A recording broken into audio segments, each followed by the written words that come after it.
The old man glided away, stooping, stealthy, cat-like, and brought the low bench.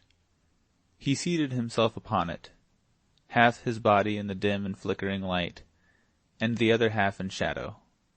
And so, with his craving eyes bent upon the slumbering boy, he kept his patient vigil there, heedless of the drift of time, and softly whetted his knife, and mumbled and chuckled.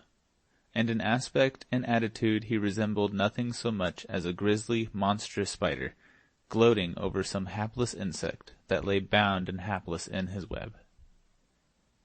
After a long while, the old man, who was still gazing, yet not seeing, his mind having settled into a dreamy abstraction, observed on a sudden that the boy's eyes were open, wide open and staring up in frozen horror at the knife.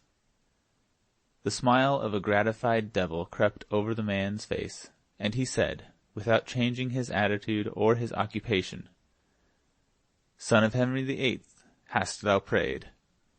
The boy struggled helplessly in his bonds, and at the same time forced a smothered sound through his closed jaws, which the hermit chose to interpret as an affirmative answer to his question. "Then pray again. Pray the prayer for the dying." A shudder shook the boy's frame, and his face blenched. Then he struggled again to free himself, turning and twisting himself this way and that, tugging frantically, fiercely, desperately, but uselessly, to burst his fetters. And all the while the old ogre smiled down upon him, and nodded his head, and placidly whetted his knife, mumbling from time to time, "The moments are precious. They are few and precious. Pray the prayer for the dying." The boy uttered a despairing groan, and ceased from his struggles, panting. The tears came then, and trickled one after the other down his face, but this piteous sight wrought no softening effect upon the savage old man. The dawn was coming now. The hermit observed it, and spoke up sharply, with a touch of nervous apprehension in his voice. "I may not indulge this ecstasy longer. The night is already gone. It seems but a moment, only a moment. Would it had endured a year.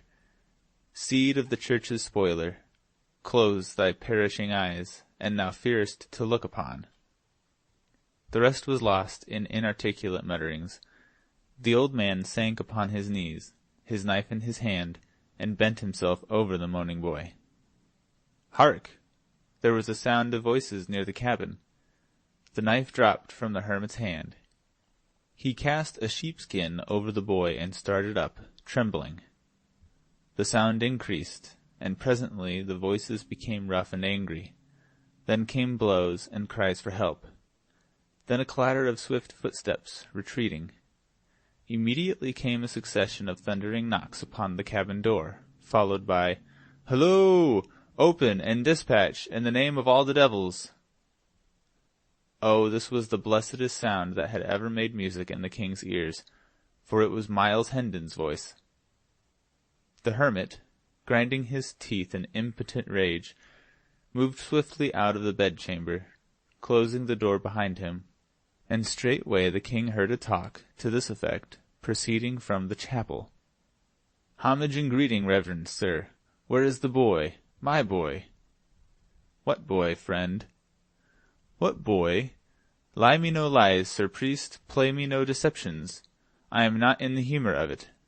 Near to this place I caught the scoundrels who I judged did steal him from me, and I made them confess. They said he was at large again, and they had tracked him to your door. They showed me his very footprints.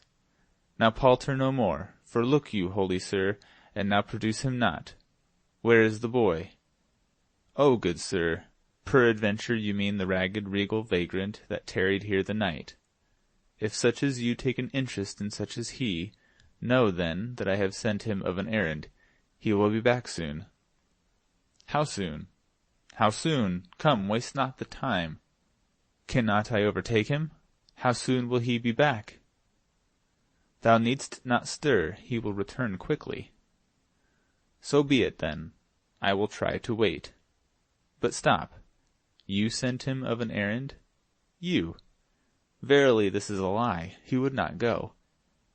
He would pull thy old beard, and thou didst offer him such an insolence. Thou hast lied, friend, thou hast surely lied. He would not go for thee, nor for any man. For any man? No, happily not. But I am not a man. What? Now, a God's name, what art thou then? It is a secret. Mark thou reveal it not. I am an archangel. There was a tremendous ejaculation from Miles Hendon, not altogether unprofane, followed by, "This doth well and truly account for his complaisance. Right well I knew he would budge nor hand nor foot in the menial service of any mortal. But, Lord, even a king must obey when an archangel gives the word of command. Let me— Shh! What noise was that?" All this while the little king had been yonder, alternately quaking with terror and trembling with hope, and all the while, too, he had thrown all the strength he could into his anguished moanings, constantly expecting them to reach Hendon's ear, but always realizing, with bitterness, that they failed, or at least made no impression. So this last remark of his servant came as comes a reviving breath from fresh fields to the dying, and he exerted himself once more, and with all his energy, just as the hermit was saying, "Noise? I heard only the wind." Mayhap it was. Yes, doubtless that was it. I have been hearing it faintly all there it is again. It is not the wind. What an odd sound! Come, we will hunt it out. Now the king's joy was nearly insupportable. His tired lungs did their utmost, and hopefully too, but the sealed jaws and the muffling sheepskin sadly crippled the effort. Then the poor fellow's heart sank to hear the hermit say, "Ah, it came from without, I think from the copse yonder. Come, I will lead the way." The king heard the two pass out, talking, heard their footsteps die quickly away. Then he was alone with a boding, brooding, awful silence. It seemed an age till he heard the steps and voices approaching again. And this time he heard an added sound, the trampling of hoofs, apparently. Then he heard Hendon say, "I will not wait longer. I cannot wait longer. He has lost his way in this thick wood. Which direction took he? Quick, point it out to me."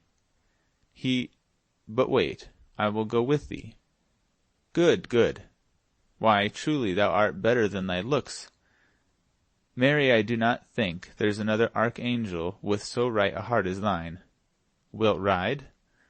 Wilt take the wee donkey that's for my boy, or wilt thou fork thy holy legs over this ill-conditioned slave of a mule that I have provided for myself, and had been cheated in, too, had he cost but the indifferent sum of a month's usury on a brass farthing let to a tinker out of work? No, ride thy mule, and lead thine ass. I am surer on my own feet, and will walk. Then prithee mind the little beast for me, while I take my life in my hands, and make what success I may toward mounting the big one." Then followed a confusion of kicks, cuffs, tramplings, and plungings, accompanied by a thunderous intermingling of volleyed curses, and finally a bitter apostrophe to the mule, which must have broken its spirit, for hostilities seemed to cease from that moment.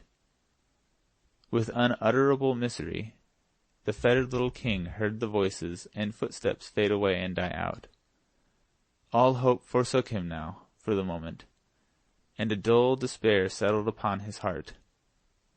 "My only friend is deceived and got rid of," he said.